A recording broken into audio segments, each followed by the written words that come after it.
Everything east of those orange stakes belongs to Pine Hollow now. That was what Marjorie Sloan told me, while an excavator crushed the first row of corn on my family's farm. She stood beside the machine in spotless white boots, one hand resting on a leather folder, and the other pointing toward a line of bright orange survey stakes, driven nearly 40 feet into my field. Behind her, 3 construction workers were tearing down a section of fence my father had built. A dump truck waited near the irrigation ditch. Its bed was filled with crushed stone for the private fire lane Pine Hollow Estates planned to build behind its new clubhouse. I shut off my tractor and climbed down. "You're standing on Barrett Farm," I said. Marjorie smiled as though I had misunderstood something simple. "Not according to the updated survey." She raised a laminated site map. A thick red line crossed my cornfield, cut through the irrigation ditch, and passed west of the old oak tree, where my father used to sharpen mower blades. According to that map, almost an acre of my land now belonged to the development next door. The clubhouse itself would remain on Pine Hollow property, but its parking spaces, drainage system, and emergency lane depended on the strip Marjorie had just claimed. The only problem was that the land was not theirs. I walked toward the excavator. One of the workers shut down the engine and raised both hands. "Sir, we were told this was development property." "It isn't." Marjorie pulled out her phone. "If you interfere with an authorized project, I'll have the sheriff remove you." 10 minutes later, a deputy arrived. Marjorie told him I was an aggressive farmer trespassing inside a marked construction zone. I was standing less than 200 yards from the house where I had eaten breakfast that morning. The deputy studied the stakes, the damaged fence, and the laminated map. "Do either of you have a certified survey with you?" he asked. Marjorie lifted her folder. "We have the project survey approved by the development." That wasn't my question. Then he looked at me. "I have the recorded deed at the house," I said. "And I know where the original boundary monuments should be." Marjorie laughed.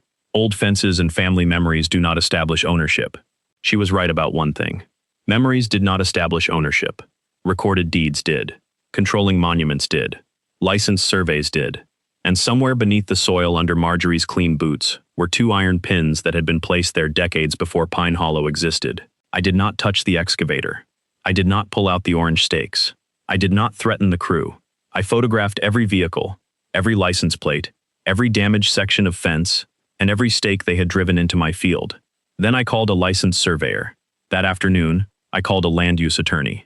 3 weeks later, Marjorie Sloan stood before nearly 200 residents and a local television camera with a pair of ceremonial scissors in her hand. A red ribbon stretched across the entrance to Pine Hollow's new clubhouse. Before she could cut it, 3 county vehicles entered the parking lot. Survey crews located the original boundary monuments. A yellow paint line crossed 12 parking spaces, the new fire lane, and the western drainage trench. The clubhouse itself sat on Pine Hollow land, but the real property line left the building too close to the boundary to satisfy the approved setback. By the end of that morning, red stop work notices covered the clubhouse doors. Every construction machine went silent. The ribbon was never cut.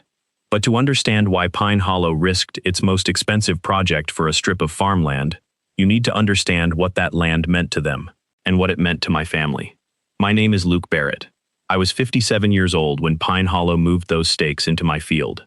Barrett Farm covered 160 acres outside Ridge County, North Carolina. My grandfather bought the first parcel after returning from military service. My father added 2 neighboring tracts during the years when a farmer could still buy land without selling half his equipment. We grew corn, soybeans, hay, and winter wheat.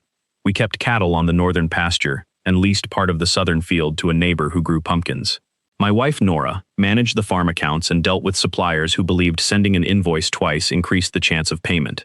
Our daughter, Sophie, had studied agricultural systems and used drones, moisture sensors, and crop mapping software my father would have regarded as witchcraft. The eastern strip was not our most productive ground.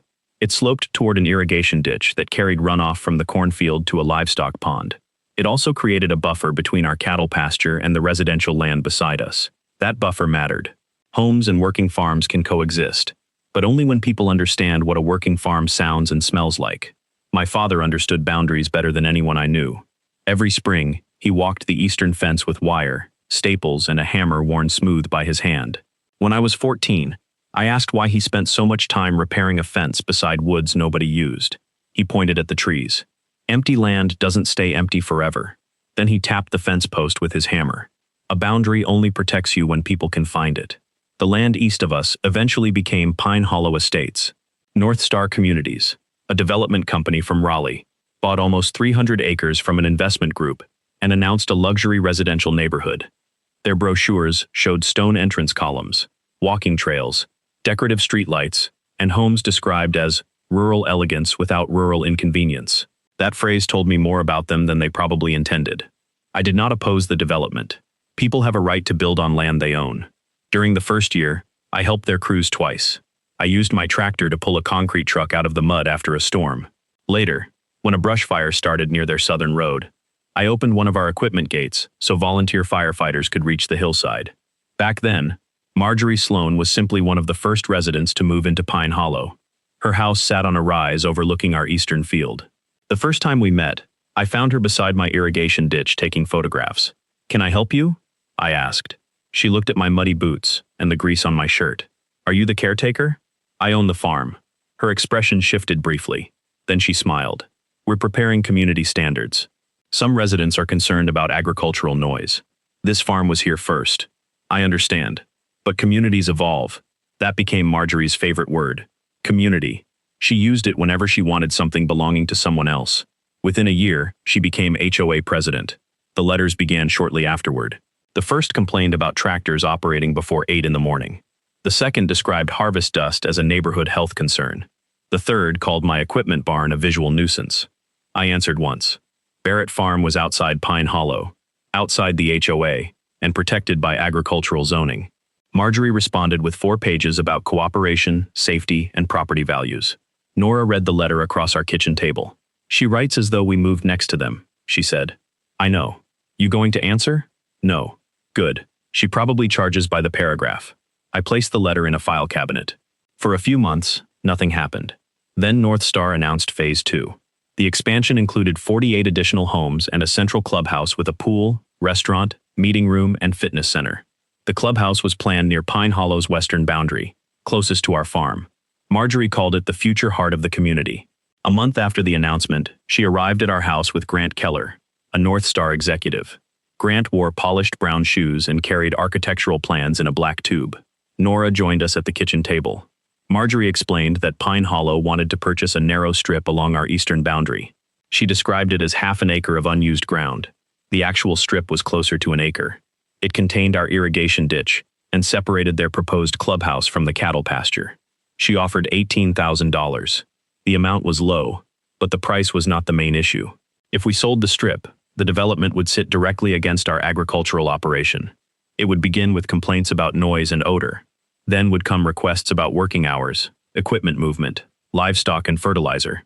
"No," I said. Marjorie leaned back. "You haven't reviewed the full proposal."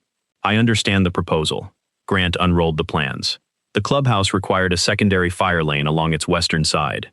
Without our strip, the road would have to curve farther east. That would cost Pine Hollow more than 20 parking spaces and force North Star to alter the drainage design. "If we move this section slightly," Grant said, "emergency vehicles will have a safer approach. You can move it east. We lose parking. Build fewer parking spaces." Marjorie folded her arms. "You're rejecting a public safety improvement to protect a muddy ditch. It's my ditch. We are offering fair compensation. You're offering what is convenient for your project."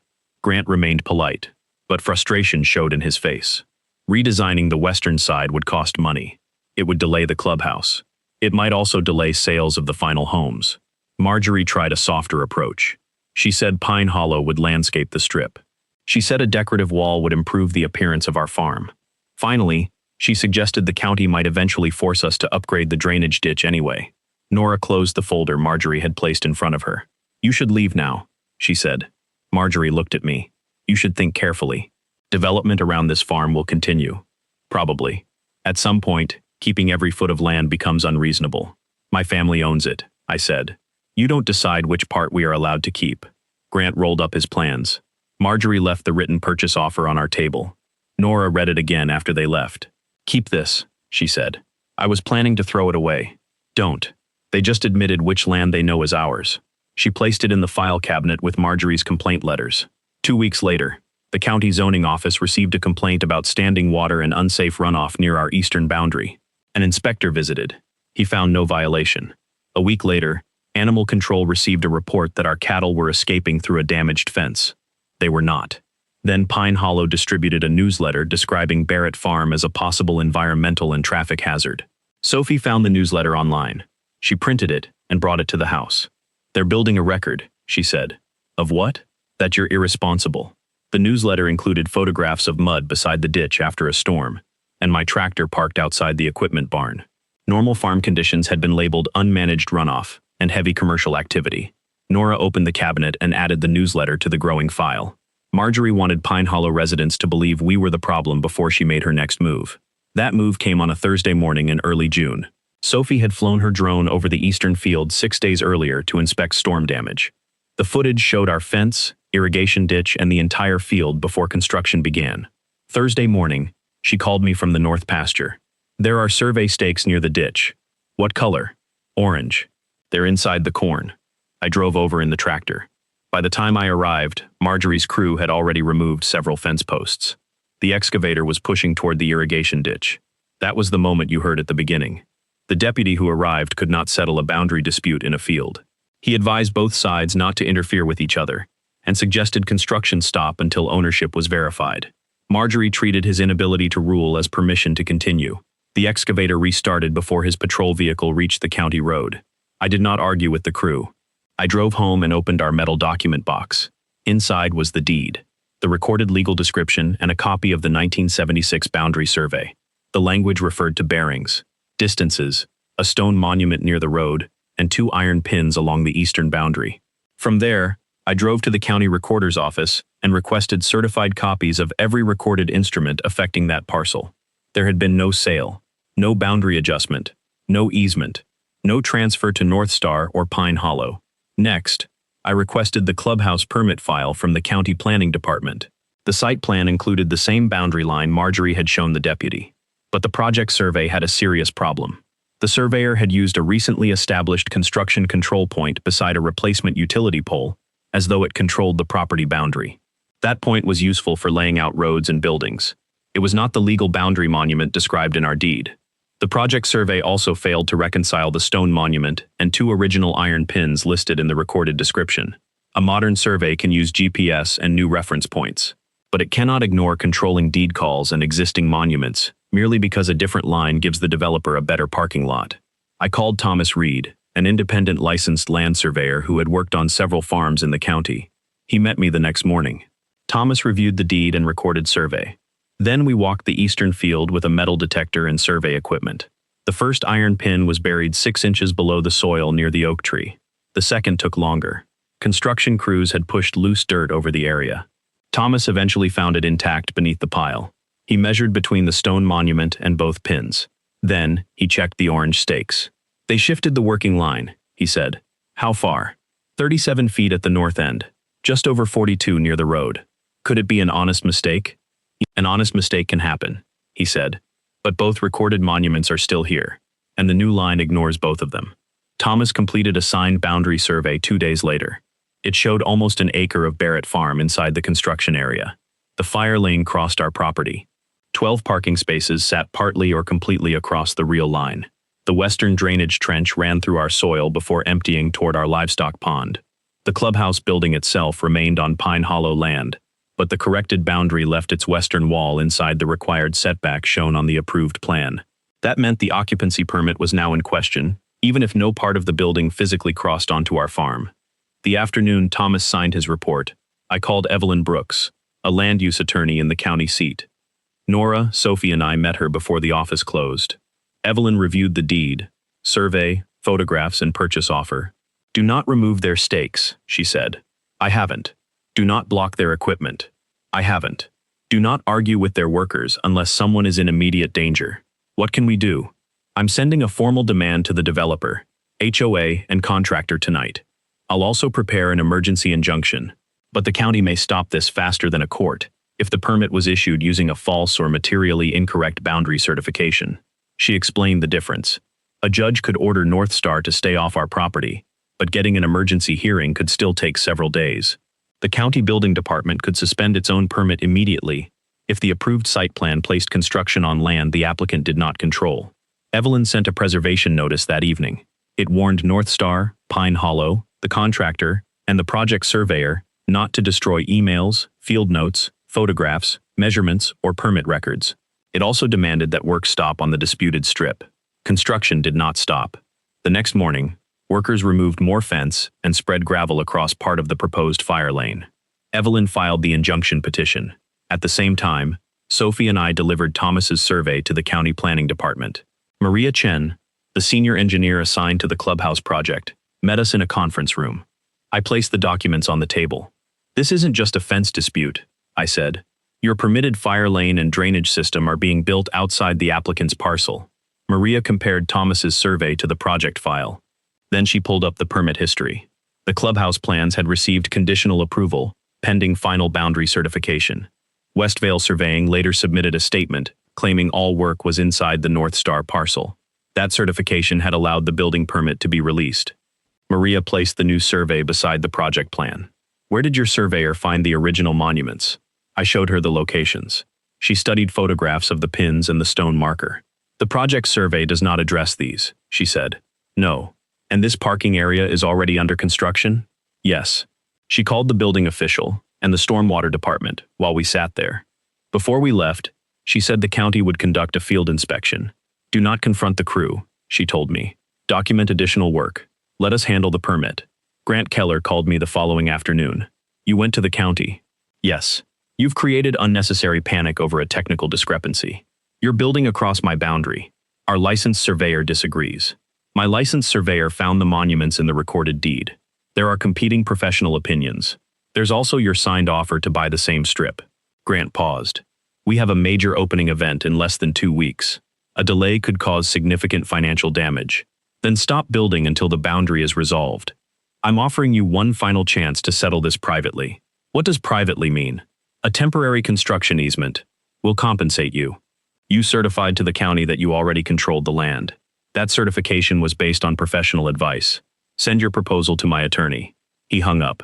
No proposal came. The work continued for another 3 days, though the crew stayed away from the deepest part of the field after receiving Evelyn's notice. They poured asphalt on the fire lane and completed striping in part of the parking lot. Marjorie posted daily updates online, celebrating the clubhouse opening and accusing an unnamed neighboring landowner of trying to obstruct community safety. Residents began leaving angry comments. Some called me selfish. Others claimed I was waiting until the project was almost finished so I could demand more money. Then Sophie's public records request came back. We had asked for emails between North Star, Pine Hollow, and the county planning department relating to the western boundary, fire access, and drainage. Most of the messages were routine. 4 were not. 6 months earlier, the county fire marshal had informed North Star that the fire lane on the western side lacked enough width under the original layout. Grant forwarded the warning to Marjorie. He wrote, "Without acquiring the Barrett Strip, we lose at least 24 parking spaces and may need to shift the clubhouse entrance." Marjorie answered, "Luke will not sell. Can Westvale establish the project line using current coordinates rather than the agricultural fence?" A later message from Grant said, "Council recommends obtaining a recorded easement before construction." Marjorie replied, "We cannot miss the sales launch. If the improvements are completed, removal becomes less likely. Proceed with the revised layout." That was the document that changed the case. They had not simply relied on a survey they believed was correct. They knew they needed to acquire the strip. They knew I had refused. They knew their attorney had recommended an easement. They proceeded anyway because they expected a completed project to give them leverage. Evelyn sent the emails directly to the county and attached them to the injunction filing. The next morning, Maria called. "The inspection is Friday. That's the clubhouse opening. I'm aware of the event. Are you doing that intentionally? We scheduled the first time all departments and permit representatives could be present. The fact that they chose not to delay their event is their decision." Friday arrived clear and warm. Pine Hollow had turned the opening into a festival. White tents lined the parking lot. A catering company arranged food near the clubhouse entrance. A local real estate program had set up a camera beside the red ribbon. Residents gathered near the pool deck. Marjorie wore a blue suit and stood beside Grant. Behind them, a banner read, "Pine Hollow Building, the future together." Thomas rode with me. Nora and Sophie followed in another vehicle. We parked near the county road rather than driving onto the disputed lot. 2 private security guards approached. "This is a residents-only event," one said. "We're here for a county inspection." Marjorie saw us and walked over. "You were instructed not to enter the construction property. I'm still on the county shoulder." She laughed loudly enough for residents nearby to hear. Mr. Barrett continues to repeat an unsupported ownership claim. Grant joined her. This is not the place for another confrontation. The place was my field, I said. The time was before you tore down the fence. Marjorie motioned toward security. Keep them away from the event. Before either guard moved, 3 county vehicles entered the parking lot. The first belonged to the planning department. The second carried building inspection markings. The third belonged to stormwater management. A sheriff's vehicle followed. Conversation around the clubhouse faded. Maria stepped out with a thick file. County surveyors unloaded tripods, GPS equipment, marking paint and metal detectors. The building inspector walked toward the clubhouse. Marjorie hurried to Maria. There must be a misunderstanding. We have a scheduled opening. We're conducting a site and boundary inspection. Today? Yes. Couldn't this wait until Monday? No. Grant said North Star could provide additional documents. Maria answered, the county already has your permit file, the recorded deed, 2 professional surveys, and the correspondence provided by your attorney. Marjorie pointed toward me. This inspection is based on a hostile landowner's allegations. Maria looked at Thomas. Are you the surveyor who prepared the Barrett boundary report? I am. The county team began at the recorded stone monument beside the road. From there, they located the first iron pin near the oak. Then they found the second beneath the dirt pile. Residents followed at a distance. The local camera followed too. Marjorie claimed the monuments could have shifted. A county surveyor photographed the pins and compared their positions to the recorded measurements. The distance between them matched the 1976 survey. Their relationship to the stone monument matched the deed calls. The lead surveyor entered the coordinates into his equipment. Then he walked toward the parking lot. He sprayed a bright yellow line across the new asphalt. The line crossed 12 parking spaces. It passed through the fire lane. It continued through the landscaped edge of the western drainage trench. Then it stopped near the clubhouse. Maria asked, is that the recorded boundary? Yes. Margin of error? Less than 2 inches. Marjorie stared at the line. That cannot be correct. Thomas unfolded his survey. It matches the deed, stone monument, and both original pins. Grant called his attorney. The building inspector came out of the clubhouse with several red notices. The stormwater officer returned from the drainage trench. Maria faced Grant. Construction associated with this permit extends beyond the parcel under applicant control. The fire lane and stormwater plan cannot function as approved without using Barrett property. The corrected boundary also creates a setback issue on the clubhouse's western side. Grant lowered his phone. The building remains inside our parcel. The building is not the only permitted component. Your site plan, emergency access, drainage certification, and setback representation are materially inaccurate. This is a minor encroachment. I looked at the yellow line crossing the parking lot. Almost an acre isn't minor. Marjorie stepped forward. We relied on a licensed survey. Any technical error can be corrected without closing the property. Maria answered. Not while people are being invited into a site whose occupancy, emergency access, and drainage approvals are now unsupported. The inspector placed the first red notice on the clubhouse door. Stop work. No occupancy. Another notice went onto the construction trailer. A third was attached to the excavator. Workers began shutting down equipment. The music near the pool stopped. Grant argued that the event was private and construction was substantially complete. Maria told him completion did not cure unauthorized use of another parcel. A reporter approached Marjorie. Did the HOA know Mr. Barrett claimed the land before construction began? Marjorie straightened. We relied on North Star and its licensed professionals. The reporter held up a copy of the purchase proposal Sophie had provided earlier that morning. Why did Pine Hollow offer to purchase the same strip before the boundary was revised? Marjorie looked toward Grant. That was a preliminary planning discussion. Did Mr. Barrett reject the offer? Our counsel will address property questions. That was more realistic than a confession. She did not admit what she had done. She did not need to. The signed offer, the old monuments, and the internal emails already told the story. Maria instructed the sheriff's deputy to preserve the disputed area while the county reviewed the permit. No equipment, files, or survey markers were to be removed. Residents began asking questions. What happens to the assessment we paid? Can the clubhouse open next week? Did the board know the easement was never signed? Marjorie repeated that the issue was temporary. Maria corrected her.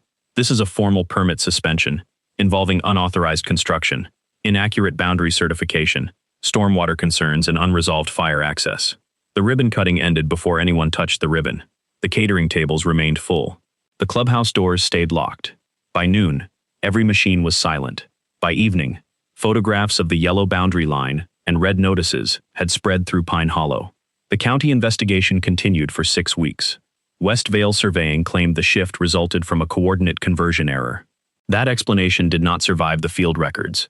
The survey crew's notes referenced the original fence and the older monument locations. They also showed that the crew had been instructed to establish a construction line from the newer control point without fully resolving the recorded boundary. Sophie's trail camera showed the West Vale truck entering our field before sunrise, and workers removing visible fence posts. The camera did not show anyone moving the buried iron pins. They had apparently never found them. The signed purchase offer proved Pine Hollow and North Star had previously treated the disputed strip as Barrett property. The emails proved Marjorie and Grant knew they needed either a purchase or recorded easement before construction. Our injunction hearing was scheduled, but by then the county's stop work order had already frozen the site. North Star agreed to remain off our property while the civil claims were resolved. The company was required to submit a completely revised plan. The fire lane had to move east. The drainage trench had to be removed from our land and rebuilt inside Pine Hollow. The parking lot lost 26 spaces after the revised fire lane and setback were calculated.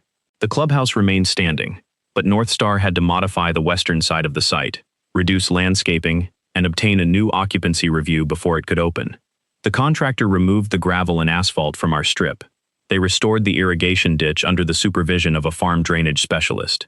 They replaced the destroyed fence, repaired damaged soil, and paid for the corn, trees, and lost use of the field.